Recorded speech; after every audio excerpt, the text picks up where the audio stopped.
The power of the dark side.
No one would have believed in the early years of the 21st century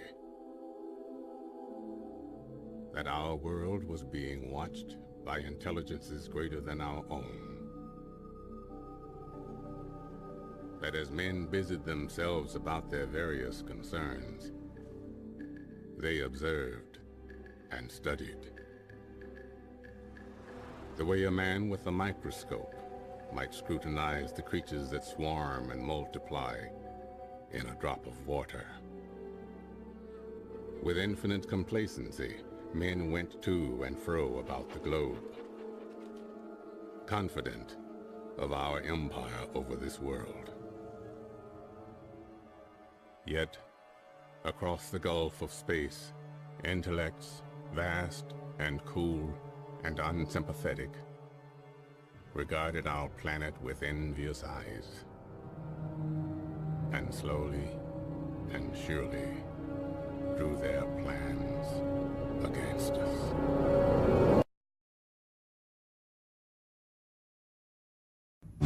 What if the history you were taught in school was all a lie? Is our government controlled by a secret society? Bitter heat in the summer, brutal cold in the winter. Violent weather patterns occurring across the globe with more frequency and greater destructive capability than ever before. When we look at all these storm cells happening around the globe, it seems that the power and focus of these storms is almost being engineered. We can look at the paths of hurricanes and see that they're not random anymore. What if there's a more sinister explanation? Something man-made. Some say there's a top-secret government device that can destroy our world. Capable of causing earthquakes, hurricanes, tsunamis. Imagine the Earth's atmosphere, also known as the ionosphere, as a thick soap bubble. It is a membrane, a natural electrically charged shield around the Earth, protecting all life from deadly solar radiation. We have to have the atmosphere for survival. I don't think we should do anything to damage it. Without the ionosphere, I'd be fried, you'd be fried, all life on Earth would be fried. In 1912, Nikola Tesla, a visionary genius, saw ways to tame the sky, to make the atmosphere glow. He developed alternating current, high-frequency radio technology, and free energy. He experimented with both high and low frequencies and electromagnetic waves. He envisioned altering the weather and creating shields around the Earth to protect us from missiles, and he claimed he knew how to split the Earth in two. In 1985, Bernard Eastlund applied for patents that could make some of these ideas real. Many claim that these patents have become the blueprint for HAARP, High-Frequency Active Auroral Research Program. ARCO originally approached me in 1984 to find a use for the natural gas on the North Slope of Alaska, which they could not sell. To give you a feel for how much gas they asked me to find an application for, it was enough gas to produce all the electricity in the United States for a full year. I originated some ideas for military applications and beneficial civilian applications in which that gas would be converted into electricity and then used to power some gigantic antennas. What does HAARP do? HAARP is a large antenna where we beam radio frequency energy up into the upper atmosphere, and we create on a small scale what the sun normally does. And the reason we're trying to do this is because when you have disturbances in the ionosphere, we can't communicate with our satellites. HAARP began with a congressional insertion in the appropriations bill of fiscal year 1990. In essence, Congress directed the Defense Department to explore the potential for using the auroral regions for improving communications and navigation and surveillance. From there, the assignment came that the Navy and the Air Force were to manage the program. It is people from those two organizations that have worked together for the past 7 years. Applications discussed in the patents included destroying missiles. Communications control and disruption were included. There were some other ideas both to possibly modify weather and finally to lift a portion of the upper atmosphere further out into space where hopefully it would be able to deflect missile trajectories. What we do by beaming up radio frequency up into the ionosphere, that radio frequency, when it hits molecules of atmosphere, it tends to make the subatomic particles inside move faster, and that increases their temperature. So you can bring their temperature up to 1,600 degrees or so, which is normally what the sun does to those particles at that atmosphere. The ionosphere of the Earth has got enormous amount of energy. There are 8,000 thunderstorms going on all over the Earth at any given moment. There are millions of amperes of electricity pouring to the Earth from lightning strikes, and HAARP could create a trigger effect. In 1983, I did radio tomography with 30 watts, looking for oil in the ground. I found 26 oil wells over a 9-state area, and 100% of the time was accurate with just 30 watts of power beaming straight into solid rock. HAARP uses 1 billion watts beamed straight into the ionosphere for experiments. Picture these strings on the piano as layers of the Earth. Each one has its own frequency. What we used to do is beam radio waves into the ground, and it would vibrate any strings that were present in the ground. We might get a sound back like, and we'd say, that's natural gas. We might get a sound back like, and we'd say, that's crude oil. We were able to identify each frequency. We accomplished this with just 30 watts of radio power. If you do this with 1 billion watts, the vibrations are so violent that the entire piano would shake. In fact, the whole house would shake. In fact, the vibrations could be so severe underground that could even cause an earthquake. While we feel that HAARP is a unique facility, it's not the only one like it in the world. HAARP has some capabilities that we feel are better than some of the others. You can change the frequencies. You can shift the beam so that you can move it from one part of the ionosphere to another, and it has quite a bit more power than some of the other facilities throughout the world that are doing the same kinds of research. I chose what's called a phased array antenna for the patents because it can be aimed. Picture holding your microwave oven in your hands with the door open. Then you can move it around and send those microwaves different directions. And for these applications where I wanted precise control of where the power was, I felt that was the best type of antenna to use. And that is the kind that HAARP has built. What we can do with an antenna is change the portion of the sky into which we insert the energy. HAARP can create some of the effects that the sun creates that are similar to the aurora borealis. HAARP can paint designs in the sky, if you will. You know, it can take the beam and move it in any pattern that the scientist who's doing an experiment might want to do. What I'm holding in my hands is an electrodeless lamp. In it, I have a low atmosphere gas, somewhat similar to the atmosphere above the Earth. I'm now going to put this in the microwave oven, which will irradiate it with about 1 watt per square centimeter. You know, you put 1 watt out and you've got the field necessary to break down the air, or whatever happens. And you see all of the motion of the plasma. That's typical of what will happen at high altitude, where the ionosphere gets irradiated with these big beams. That was 1 watt per centimeter. HAARP focuses 3.6 million watts and squeezes it into a billion-watt or gigawatt beam. We're squeezing the megawatts into a narrow beam. Then in a very tiny area, you can create what's it called, an effective gigawatt. Is HAARP safe? Yes, HAARP is safe. The Earth is a web of interconnections. How do we know what we're doing when we blast the upper atmosphere with a huge amount of energy? It takes a tiny, tiny amount of energy to release a huge amount of energy.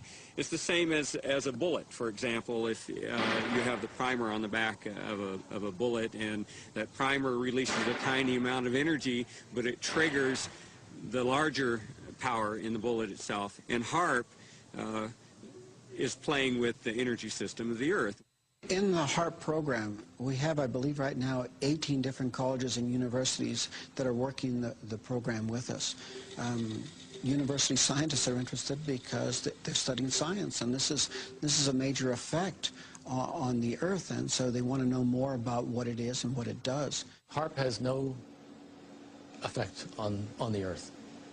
HAARP began in the 1980s, and we were just beginning to learn about chaos theory, how a tiny stimulus can change the dynamics of a living system like the human body or the whole living Earth.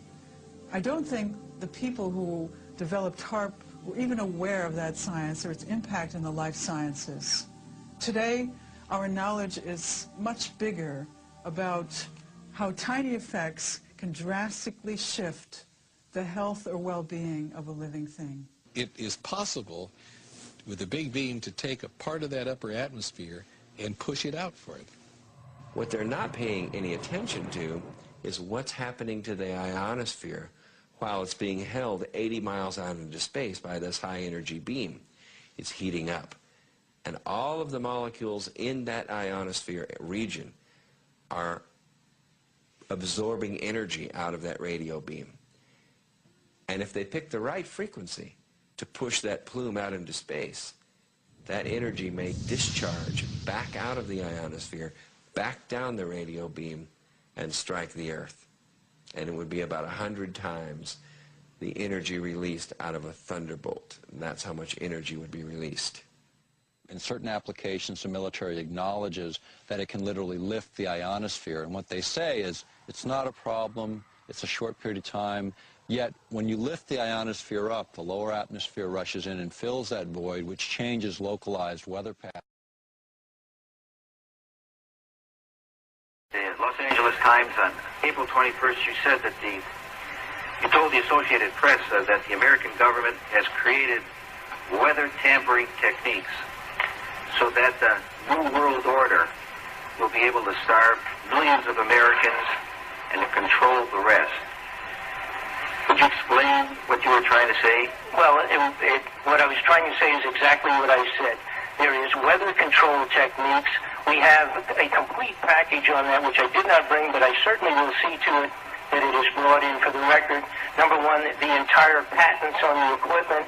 Number two, Senator Claiborne Pell's complete statement and story of his own that not only does it exist, but that we even utilize it as far back as the Vietnam War. You might want to touch base with Senator. Many attribute the upturn in severe weather around the world to man-made global warming. But with the creation of the high-powered antenna array known as HAARP, is it possible that mankind's role in the weather is more than incidental? Is a top-secret government project actually controlling the weather? We've done it before. Unsealed case file. Operation Popeye. March 1967. The Ho Chi Minh Trail. Ground zero in the battle to control the weather.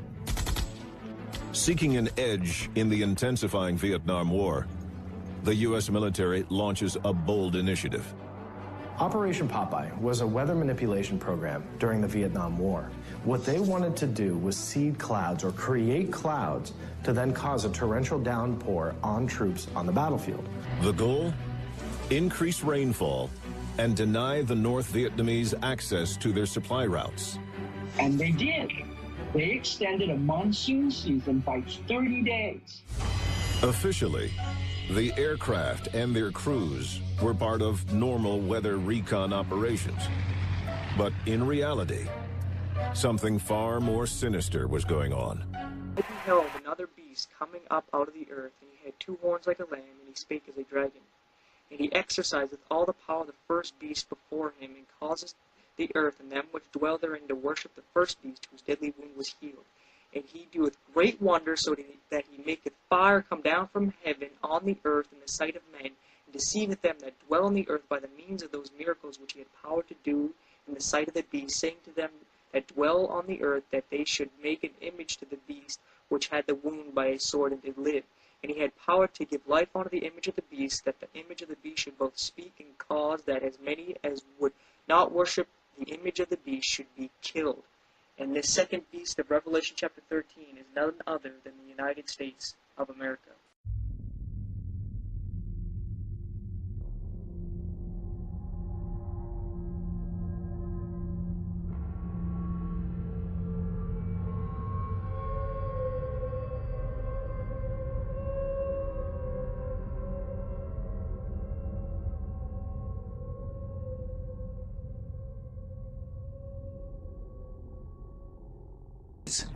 Photograph coming in my opinion, what we're looking at is a HAARP weapon. In your face. In my opinion, this is what it is.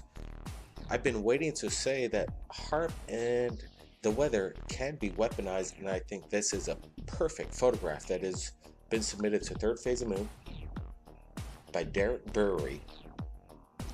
We want to get in touch with a Navy technician on board this vessel of what went down. Whether this is an attack, a natural phenomenon, to me this seems like straight up, in your face, a test. We got Brent Cousins here. He's going to lay his opinion. We've seen a lot of weird skies over planet Earth and a lot of videos being submitted to us at Third Phase of Moon that have been pretty much waking up the people that what you're seeing is not natural. I believe what you're seeing in this photograph is a weapon. Brent? Blake, this is very interesting footage. I would have to say you sunk my battleship. What the hell's going on here? We have 2 battleships on the coastline. This could be a water spout out of control, and it has a direct hit on the battleship on the right. Or like you're saying, Blake, CERN connection weapons, war games being held out in the sea. You know, things are heating up around the world. Putin just said he got stabbed in the back by Turkey. You know, I might have to back Putin up on this, but this isn't fair games what's going around the world. It's all a cover-up. And this is a cover-up, what we're seeing right now. War games on the ocean conducted by our military. Harnessing HAARP, CERN, what the hell's going on? I keep using what the hell because this video coming in is something that I've never seen before, Blake. You know, when I first saw it, you're exactly right. Skip a heartbeat comes to mind. Something big's going down, and this is a weapon, in my opinion. Coincidence? I don't think so. They must have some kind of magnetic drive, some kind of like CERN or HAARP device aboard the ship. They're not even, it's already transit across any ocean. We're not stuck in Switzerland anymore. The technology's able to get anywhere around the world to harness or weaponize Mother Nature.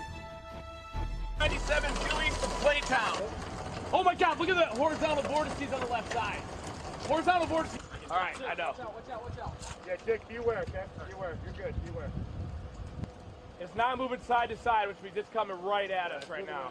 We need to be... This house right here. Hey, run up to that house. Get him to take shelter. Reed, I have him. Back up. Turn the car around, Joel. I'm going to call 911 again. Were you able to get through? Yes, I caught you. God, there's debris. It hit something. You hear that roar? Yeah. It's going to move south of us. Get ready to back up. You got to make perfectly sure nothing's been expanded beyond.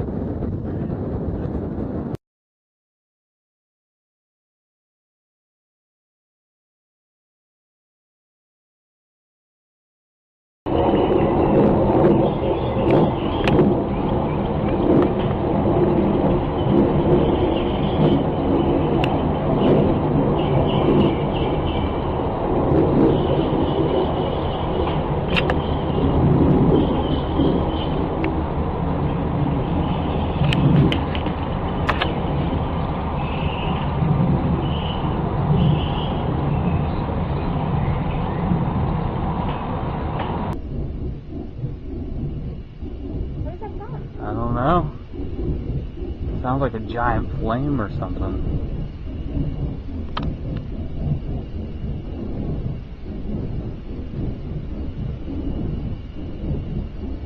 I'm gonna walk across the street.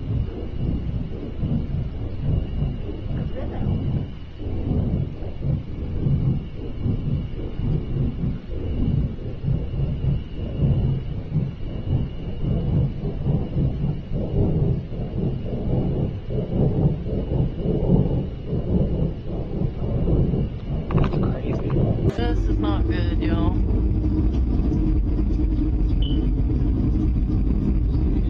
No, I don't see anything yet. Did you see the lightning? Oh God, I don't feel good. Oh Lord, in the name of Jesus.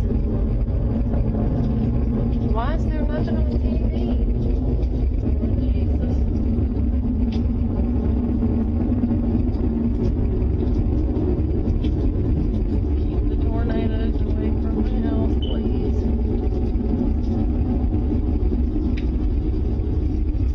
What was that? I don't know where the safest part of this house is at. It's on the ground for sure. I feel it.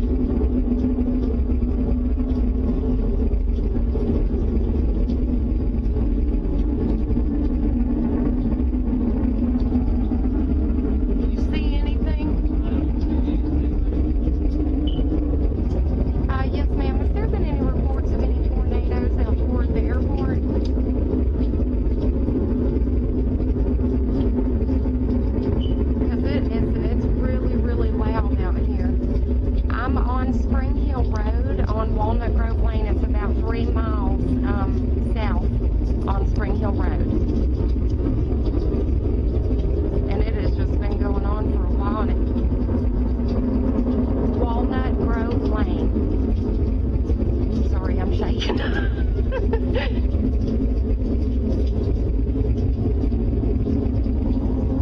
Okay, I don't, okay. Okay, thank you so much. They got a lot of calls, but she said we don't know if it's a tornado or not. They got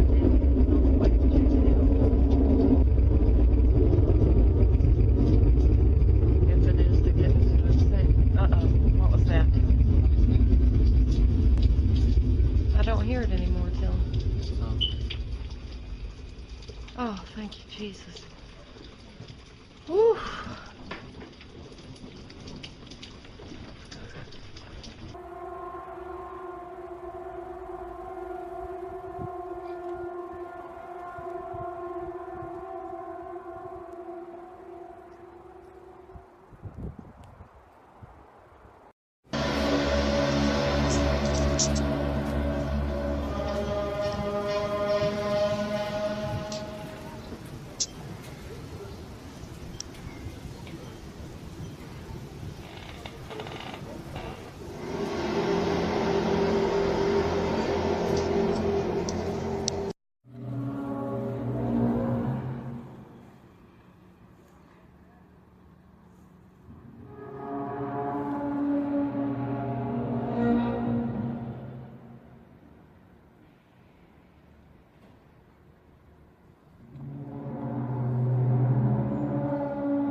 You seen what's happening over there? What's going on?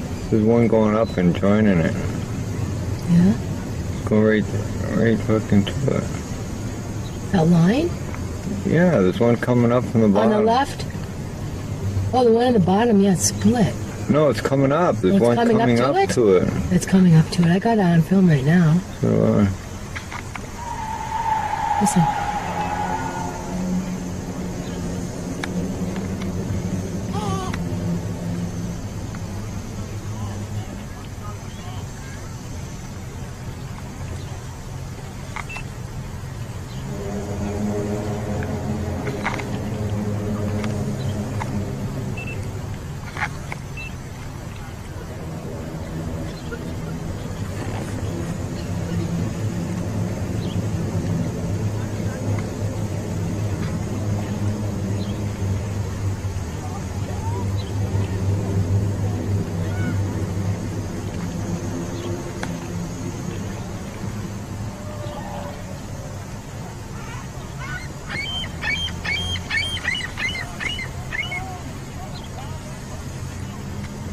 it just disappeared, Mars.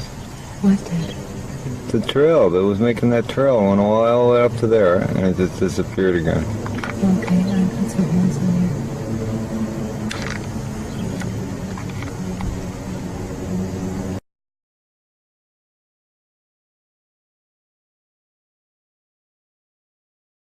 You see this flare of light. This is a sonic flare. It's coming up directly from that. It's heating up the clouds in the sky. You see, they're actually hot. It's causing heat in the sky and in the clouds. Coming down way over there. It's actually skipping off the ionosphere and coming back down. I've mentioned this in other films of mine. And it is not exactly at Palatino. And as you see, this is not as far inland as Palatino. This is an inlet from the ocean on the eastern shore of Brazil. Going inland in from the inlet right here. Let me show you where that is. Right here seems to be that inlet, and they were standing up over here. And as you notice,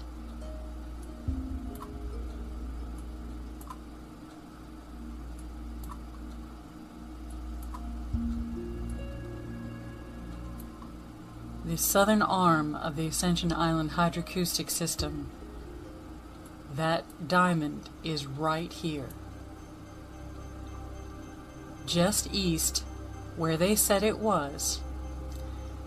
Now let you see what that flare hitting the ionosphere and being projected down from that ionosphere looks like from the International Space Station.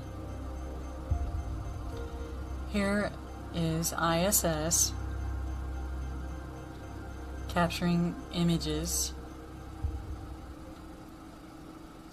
Now you see this light that is coming up to the atmosphere and stopping at the atmosphere. It's because it's being bounced from below on the ground or in the sea. It's hitting the atmosphere and it's moving the clouds. But even though it has, even though it excites the clouds and causes the clouds to part from its way, it goes back down into the atmosphere. It goes back down to the Earth. Let's see what that looks like when it hits the Antarctic. You see this area that sound energy is causing the metal particulates and the ice and so forth to become incandescent.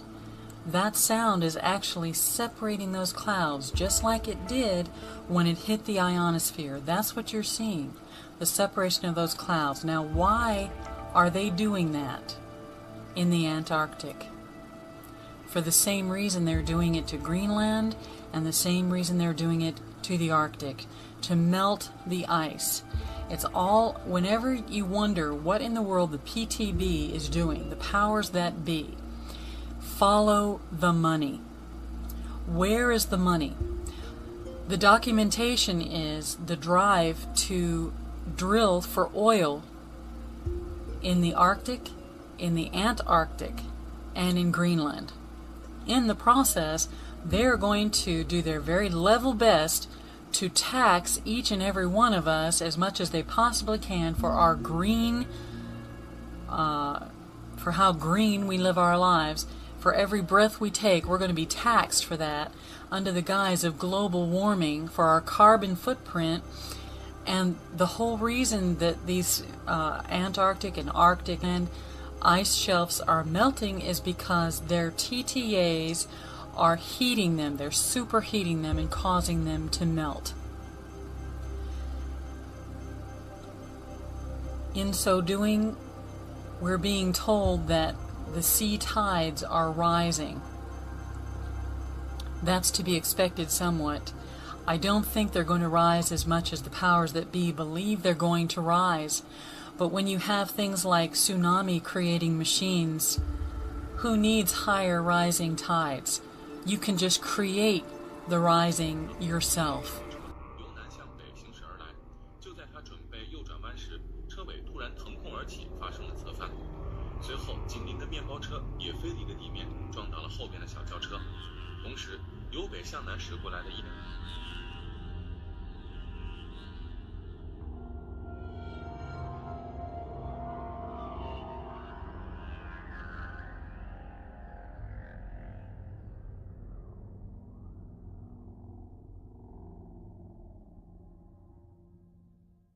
What's going on in this video? We got two locations, two different shooters, two different phenomenons. Two phenomenons. One phenomenon caught on video. You know, Blake, I've got to be honest, I cannot explain this phenomenon. It's absolutely intriguing. When I look at the way that the light is dispersed, or the energy, or whatever it is that's displayed in this video, I mean, what do you want to call it? Light? Energy? I mean, we can get into the optics. I want to call it light. Let's just call it light for now. The way that the beam of light shifts through the air is absolutely a phenomenon that I have not seen. I can't explain. I'm completely in awe of this video. If you ask me, this is some type of artificial phenomenon. This is not a natural, organic phenomenon. This is either an experiment or something of the sort where there's some serious technology being exemplified here, and perhaps natural phenomenon of energy exchange being taken advantage of. For what purpose, I don't know, but this is not a purely organic, natural circumstance here. This is intriguing, high-tech, and non-organic. Well said, Orlando. I've been calling it the Matrix, almost a flux in the HAARP system, showing itself mistakenly to the public. And there's a glitch. It's a glitch happening around the world, and it's being awoken for people to see for the first time.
The atmospheric electrical phenomenon known as ball lightning.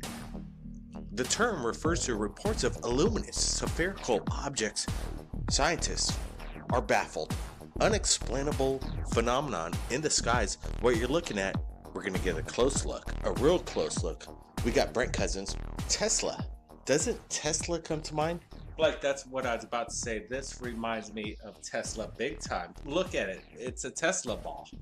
The craziest thing is that in the last 100 years with experiments around the world, in the public eye, there has been no duplication of the magnitude of experimental phenomenon of the creation of ball lightning. It has been created in the laboratory all over the world, and it has not been created on the scale that was created 100+ years ago and demonstrated and verified.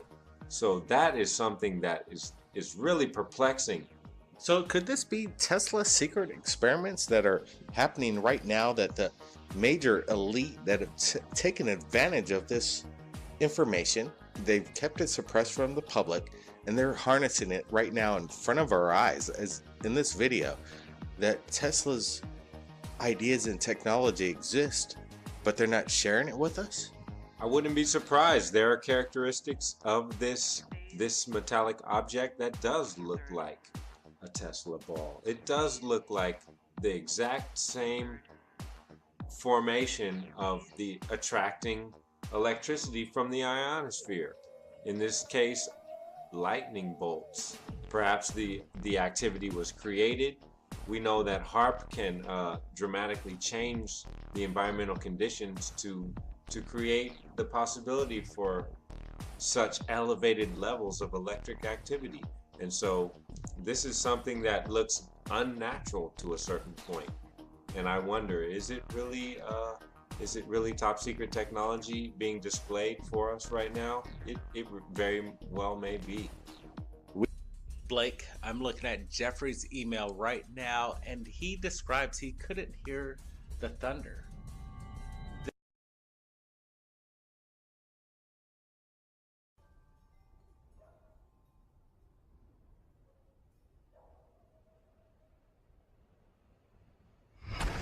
It's okay. I want to go inside. It's okay. Huh? I want to go inside. Okay, you go ahead. That's enough weather for me. I want to go by myself.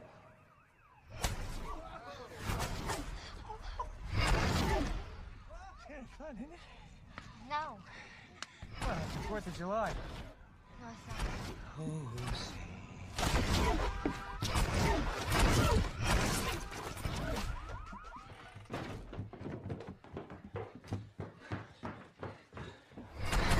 It's okay. You're fine. He hid right behind our house. Yeah, well, it's not gonna hit there again. Okay? Because lightning doesn't strike twice in the same place. Shit!